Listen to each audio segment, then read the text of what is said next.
Hi, I am Kimmy with On William Street, and we are here to help you become a more confident quilter, from the quilting to the piecing and everything in between.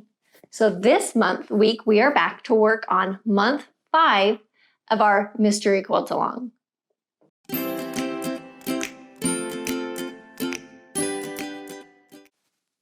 So this week, we're actually going to put the sewing machine away and we're going to work on cutting. We're actually going to be cutting some fairly large templates. If you've seen some of our other patterns, you know Missy and I like to work with big pieces, and we're going to be using some of that in our quilt this year. So we're going to be printing out and cutting some large pieces. We're going to show you some tips and tricks on how to do that. So what you're going to need to do is you will need to head to the blog post and you're going to see a file to download, and you're going to need to print those out. It's separated into pattern pieces so that it's easy to keep track when we go to tape them all together. You'll be able to print them just on a regular 8.5 by 11 paper, and then we're going to tape them all together. So head over to the blog post, find that template, found that download, and print out those templates, and then come back and we'll keep going. So in dealing with templates, first thing we have to do is print them, obviously. So what I want to point out is on all of our templates, you're going to see this 1-inch square. And you're going to want to make sure that that 1-inch square is actually 1 inch. So I just like to take my ruler, and the lines should basically match exactly on those lines. So I'm going to bring it up closer so you can see. And you might think that a little bit off, oh, well, as long as it's close, it's not a big deal. But if you take even a 1/16 of an inch and add that up over a lot of blocks when you're making a quilt, you're going to end up a 1/2 inch, an inch short, depending on how many blocks there are. So you can see here the lines match exactly along the top, the bottom, and exactly on those lines. So when you're printing, choose 100%, choose do not scale. Those are going to be kind of the two main options that you're going to be looking for to make sure that it prints out the size that it's supposed to. So now we have all of our templates, and like I said, there are multiple pieces. So I'm going to do them one at a time just so that we don't get template pages mixed up. It's going to make it easier. And we're going to start here with the green. So this is the one that we're going to be cutting out of our green fabric. It's the one that we cut a couple stripes off at the beginning. And to line these up, I have these dotted lines along the side. If you have a light box, that's a really great place to do this, to use this. I don't, so I'm just going to be able to look through the paper, make sure that the dotted lines are lined up and that the lines connect here like they should. And I'm just going to put a little bit of tape. Then we're going to add the next piece.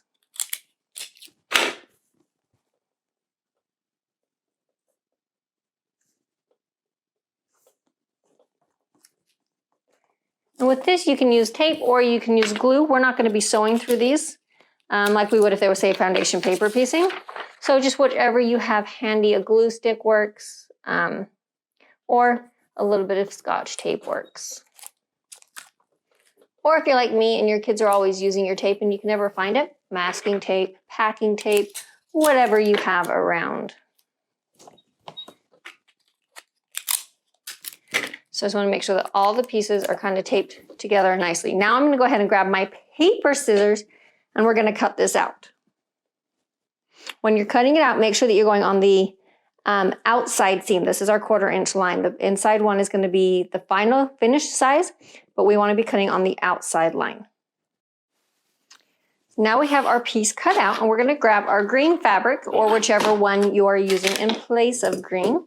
And this is going to be the small section that we cut out before. In month 1, we cut off some stripes and we cut out one larger section, and that's what we're using today.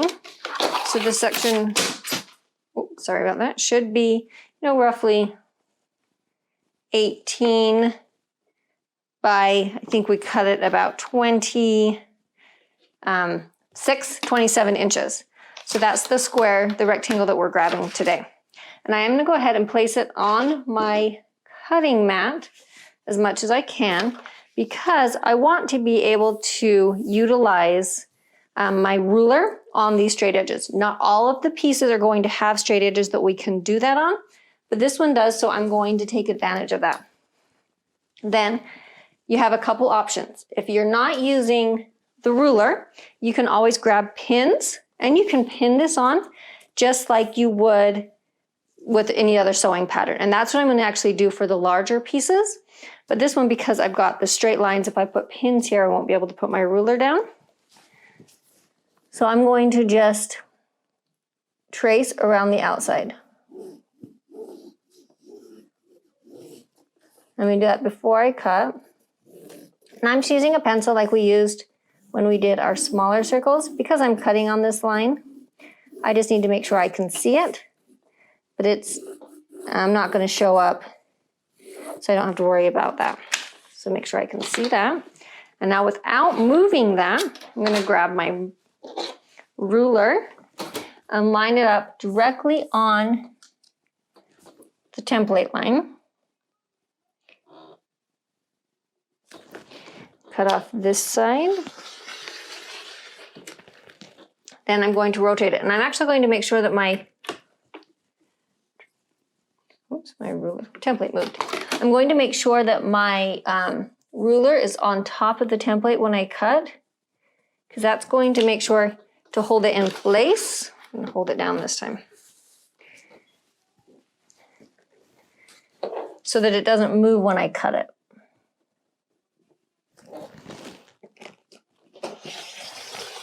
Now after those two edges are cut, I can remove the template, grab my sewing scissors this time, and cut on that line I drew.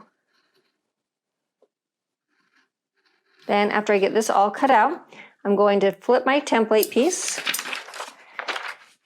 and we're going to do another one on the rest of the fabric, so we have two of these green ones. Now we're ready to move on to the next panel, and this is going to be our yellow panels, the ones that we pieced together.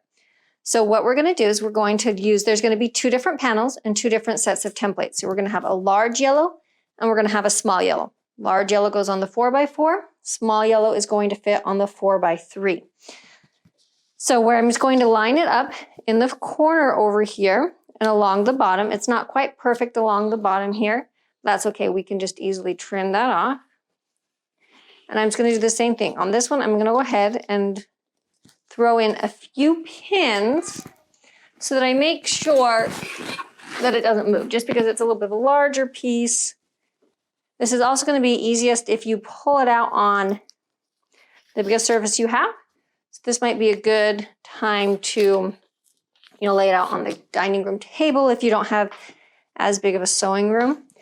That's going to, as big of a sewing table, and that will make sure that the whole piece fits at once. Especially since how the next couple pieces are actually even a little bit bigger. So to cut this one out, I'm going to do the same thing. I'm going to start on one of these edges, anywhere where I have a straight edge, and I'm just going to utilize my ruler. Because this one's pinned, I just need to be mindful of those pins as I'm lining up the ruler. If you have these flat ones, that can make this a lot easier, because your ruler can lay on top of them a little bit better.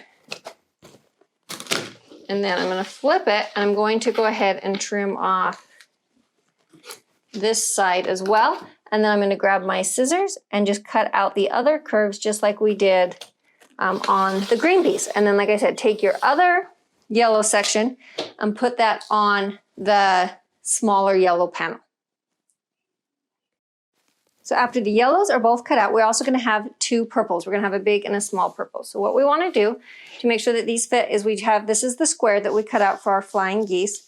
And we're just going to go ahead and set the smaller purple one around that square. And then you can set the larger purple one next to it. And you see when we pull this up, it fits nicely on this piece. And we're going to do the same thing. Pin them on and cut them out. After you're done with the purple, there's going to be just the final two small templates that are going to be the white or your background fabric. So go ahead and grab the leftover fabric for when you cut out all of your circle curved templates, and go ahead and get those cut out in the same way that we did the rest of them. And again, you'll have a big one and a small one. So when you're done cutting, you'll now have two purple pieces, two of your yellow panels, two greens, and then two white sections from those large templates. So that is all we're going to worry about this month and focus on this month, is just getting those cut out. So take the time to get those templates printed, taped together, and then cut out all of your big arches. And we'll come back a little bit later put these all together. So as always, don't forget to subscribe to our YouTube channel and hit the bell so that you're notified whenever we post a new video. You can also find us on Instagram and Facebook. And if you sign up for our subscriber newsletter or email newsletter, you'll get notifications each week when we post a video. Plus, you'll have access to our subscriber library on our website. That includes some free projects and patterns and a lot of fun things going on there. And we're always adding to that as well.